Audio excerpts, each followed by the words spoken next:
Olá pessoal, graça e paz. Meu nome é André Luiz e a gente está aqui mais uma vez para falar sobre teologia, falar sobre a palavra de Deus. E o tema de hoje é escatologia. Nós vamos falar sobre cronologia dos eventos futuros. Esse é um tema importante da escatologia.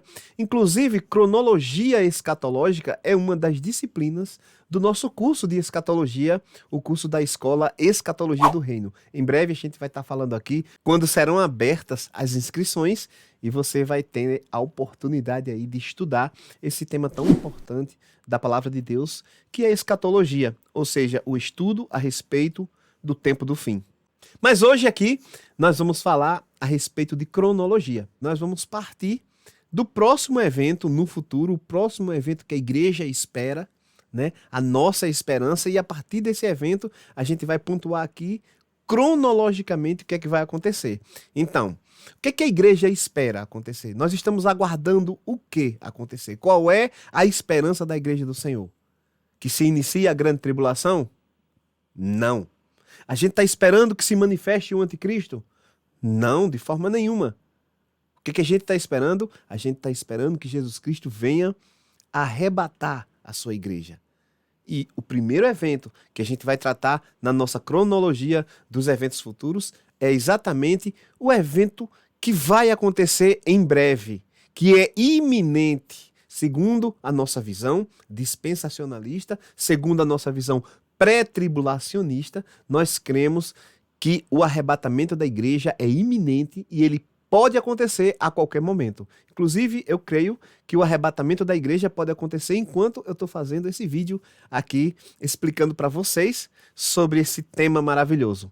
Então, Cristo pode voltar a qualquer momento e isso depende unicamente da vontade soberana do nosso Deus. Amém? Então, próximo evento, primeiro evento a acontecer na cronologia, cronologicamente, o primeiro evento, a nossa esperança é o arrebatamento da igreja. Onde é que a gente encontra sobre o arrebatamento da igreja na Bíblia?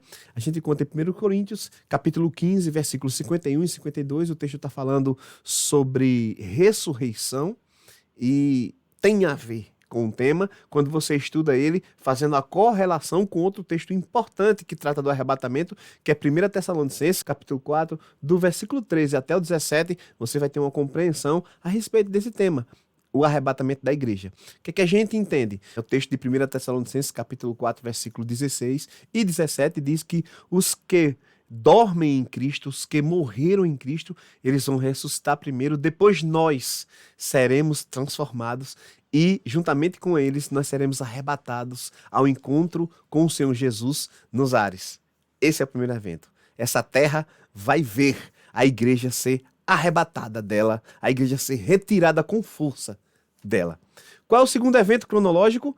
Eu vou citar aqui o tribunal de Cristo. Por quê? Porque logo após o arrebatamento da igreja, a igreja vai passar pelo seu tribunal. Um tribunal de recompensas, um tribunal de bênçãos, um tribunal de galardões. A Bíblia diz claramente em 1 Coríntios capítulo 3, do versículo 9 ao 15, você vai encontrar ali falando sobre a forma como nós seremos galardoados pelas nossas obras. O texto traz claramente os aspectos das obras, como é que nós devemos servir, que tipo de obra a gente deve apresentar no reino de Deus, né, na nossa caminhada cristã. Outro texto que vai falar claramente sobre o tribunal de Cristo é 2 Coríntios capítulo 5, 10, né? Nós iremos comparecer ao tribunal de Cristo e ele vai nos recompensar segundo as obras que nós tivermos feito. Esse é o segundo evento. O terceiro evento que eu posso citar aqui, cronologicamente, logo após o arrebatamento da igreja e depois do tribunal de Cristo, a gente vai ver na Bíblia as bodas do Cordeiro. É um casamento entre o noivo, que é Jesus Cristo, e a noiva, que é a igreja. Onde é que a gente vê sobre isso na Bíblia? Efésios, capítulo 5, versículo 25 ao 27, traz essa ideia de Cristo como sendo um noivo que cuida da sua noiva e ele vai se casar com essa noiva e ele vai ser esposo dessa noiva. Onde é que se dá isso? Logo após o tribunal de Cristo, nos céus, haverá esse encontro de Jesus Cristo, esse relacionamento de Jesus Cristo com a igreja é simbolizado na Bíblia com bodas, ou seja, com um casamento entre o noivo que é Jesus Cristo e a noiva que é a igreja. Outro texto que você vai ver falar sobre isso é em Apocalipse capítulo 19, versículos 7 e 8, que o texto vai tratar ali do final da grande tribulação, do retorno glorioso de Jesus Cristo com a igreja. Agora já não mais sua noiva. As bodas já aconteceram. A igreja volta como esposa do Senhor Jesus Cristo. Para quê? Para realizar a festa de casamento, que é chamado nesse texto de ceia das bodas. Essa festa se realizará no reino milenar, quando Cristo estabeleceu seu reino milenar após a sua segunda e gloriosa vinda ao final da tribulação, que a gente vai falar já já. Um quarto evento cronológico que a gente pode falar é a grande tribulação.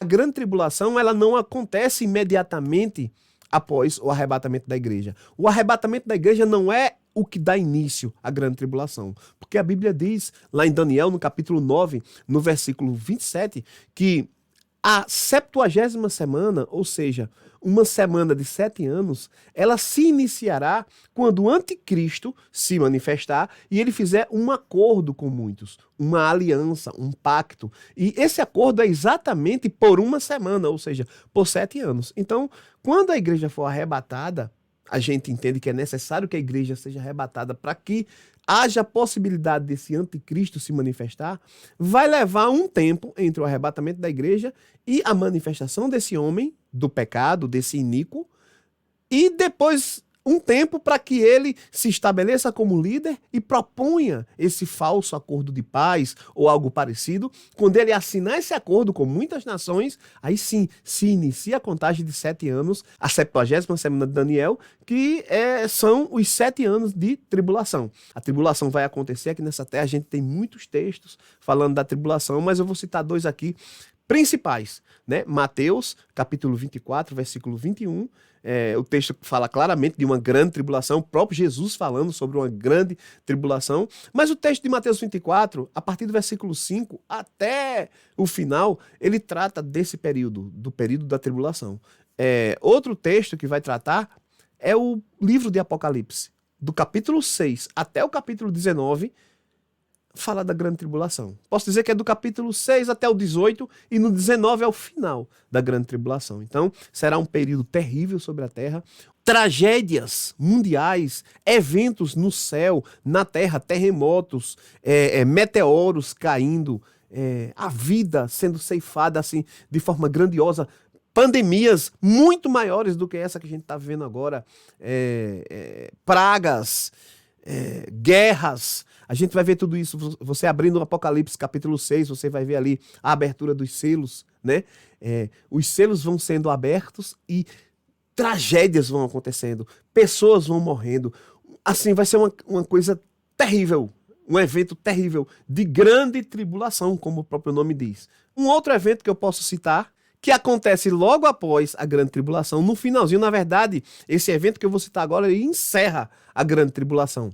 É a segunda e gloriosa vinda do nosso Senhor Jesus Cristo. Onde é que está isso na Bíblia? Mateus 24, versículo 27 ao 31, e Apocalipse, capítulo 19, do 11 ao 21. Haverá um momento, a Bíblia fala sobre isso, que Cristo vai retornar com a sua igreja. Ele vai dar fim à grande tribulação, ele vai dar fim ao inimigo, ele vai vir como um rei vitorioso. A Bíblia diz lá em Apocalipse, capítulo 19, que ele peleja e julga com justiça, né? Ele é o cavaleiro do cavalo branco, ele é a palavra de Deus, ele é rei dos reis e senhor dos senhores. Ele virá no final da tribulação e depois ele vai estabelecer o seu reino milenar.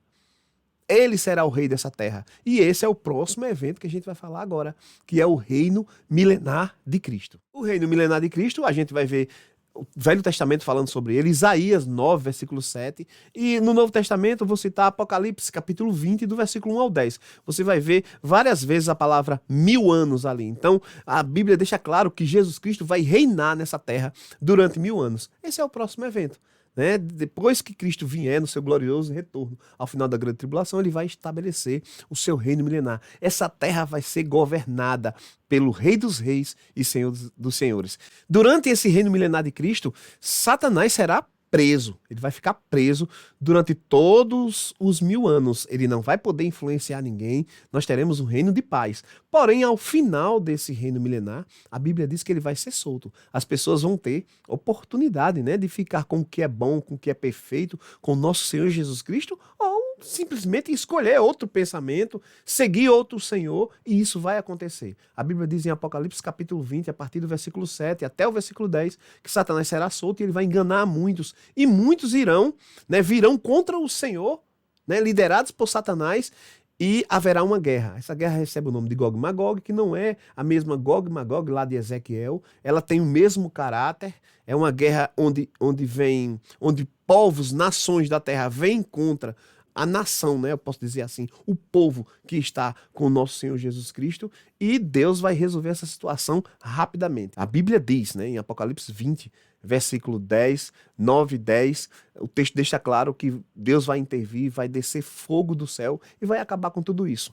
No final do reino milenar, Satanás vai ser lançado no lago de fogo e enxofre, onde já estão o anticristo e o falso profeta. Termina o milênio, essa terra é destruída por fogo, e aí a gente já entra no próximo evento, que é o juízo do grande trono branco. Esse tribunal, esse juízo, que é chamado de juízo do grande trono branco, está lá em Apocalipse capítulo 20, do versículo 11 ao 15. Fica muito claro no texto que todos os ímpios de todos os tempos que viveram nessa terra, eles vão ressuscitar, e eles vão receber ali um julgamento. Na verdade, todos eles já estão condenados ao lago de fogo e enxofre. São ímpios, são pessoas que rejeitaram a Cristo e que viveram nessa terra, pessoas de todas as eras. E o que é que vai acontecer ali? Cada um vai receber segundo as suas obras.